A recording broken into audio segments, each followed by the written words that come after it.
abena jeneba ko chugolo ira sisan donc abe adam nanmi abe ngini siri kafo abena jeneba ko donc o ngini o beta skuna dato fo donc o bana kaban sisan abena shon da jenge ka tege ko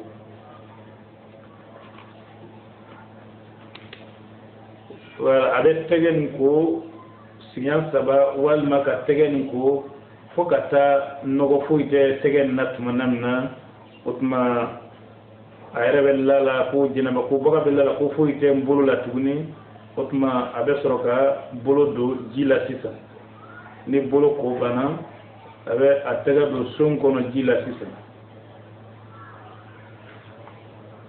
wala naka bolo do son kono abe nyafero ko wala ina pambalo machaba kala chugoya mnani ka ko ka ge flakutala sabakutala dakutala ka ko ka ge fu irebella la manamna utmana ko utma yoro bela jenin gela donc no bana abetla kana tegen ko tuguni parce que bolo kera kan nogo ko minke bolo kana tla ka do jila ka jinnogo abetir ko kana bolo nin ko tuguni fa rebella la ko bolo ngera ina fa nya bala mbalma chaba kala tugayam donc na bano la sisan aba commencer ina fo abe sirji lotala voilà donc na ka bolo côté abe ke sisan ina fo abe sirji be ta tugayam na aba dam nati bolo bana kula ibe dako ina fo sirji ta o tugaya donc abena dako sisan dako lini voilà avec dako lino bisika ke siyan saba siyan fla wal ma siyan kelen la mo senya togola donc nasro jeneba ka mo soro alara ka singo na wula be dan ko fa ere balo ko adab galat manamna utma siyan kelen siyan fla siyan saba te wajibi ala me fuire ala sugo yamna ku senya rasisa donc da bana ko la sisa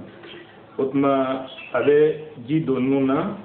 ka ji bonuna ina fo sirji tabe tuguyamna sinan kile sinan fla sinan saba donc oye sunay alakrat mbaketi sallallahu alayhi wa sallam utma nin ji donanuna ka ji bonuna sinan saba abetla wala sisan ka nyadako ina fo sirji la nyabe ku tuguyamna utma abe nyadako tin rebela jenimbe ku katanya sam si dana sanfɛ kana duguma o bɛɛ lajɛlen lo bɛ ko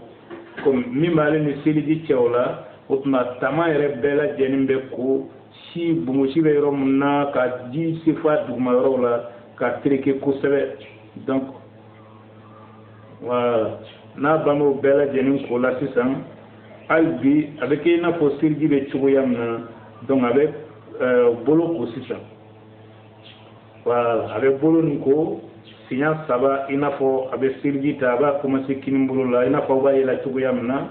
donc no bana siyan saba la wala abe siyan fulana na abe ke siyan saba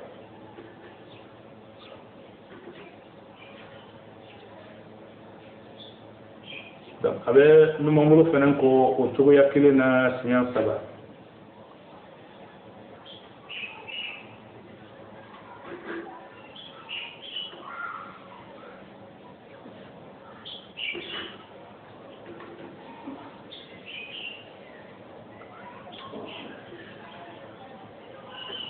na bana la sisa avec ngolo masusa kata kofe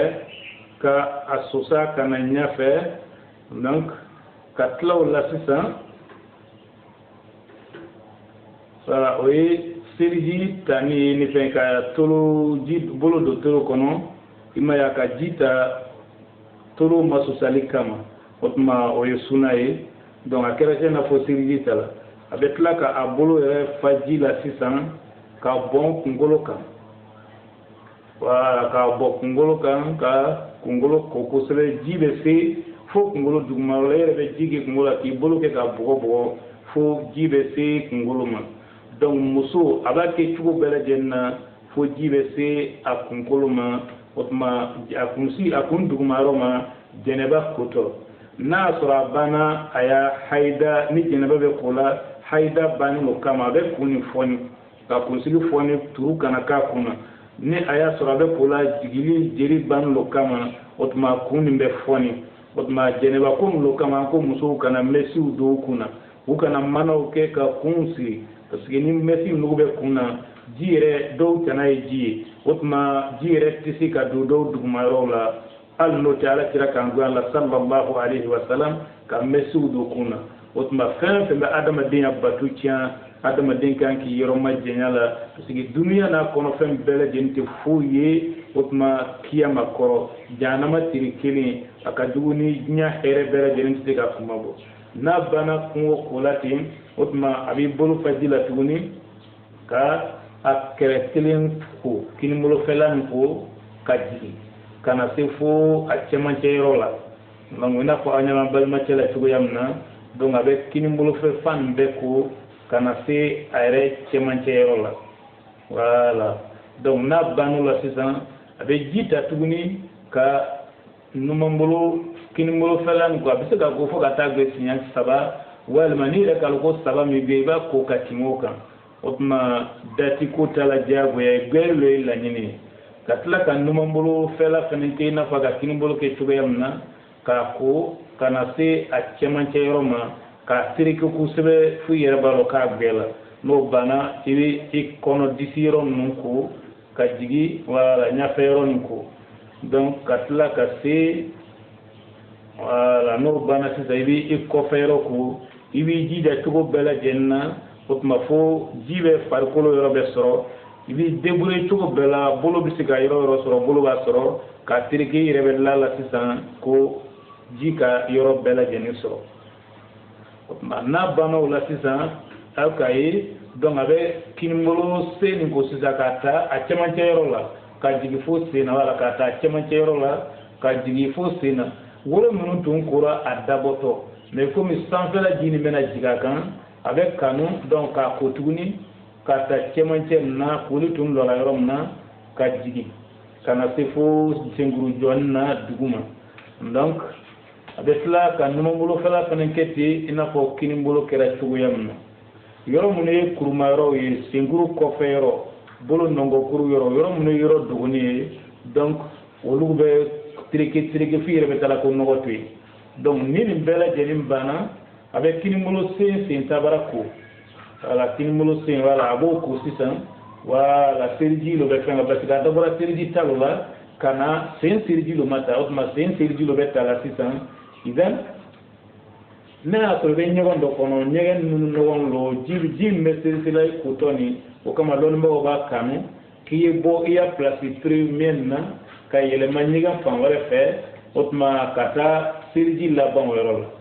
donc ni poli kerata ka ban ibi jija poli keto ni bolu kana se nya fero matuni ni chelo mu kama ni bolu tere nya fero ma jeneba poli machia mesel min taray ni sirji min tiana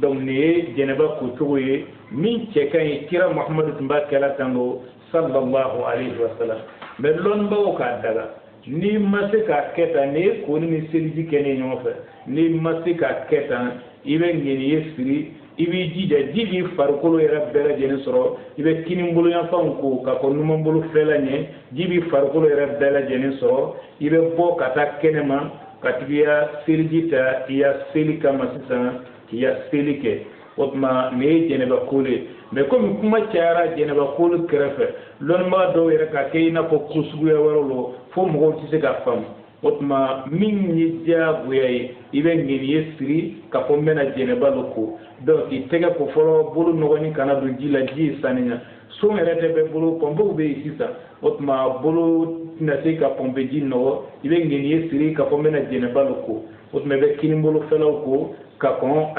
numambolo felaw nye otma jibe farkolo ro bela jeni so avec siriki ka be otma be bokan ya sirgi ta kenema ni akutugo ni nyalaminima hata imam shafi ala ko koni kan ngin yesri badala ki boki bi badila ki yoro be ko ki siriki ka bo otma kiya jeneba kola ibiya sirgi ta kiya silike otma ne jeneba koliye kayira ambaduna otma jeneba be kola kun saba min kama ka nuwe ka sahawa boila kito sinorola walma kito inyana ini muso sera ɲɔgɔn ma walima i ni muso ma se ɲɔgɔn ma o ye fɔlɔ ye o tuma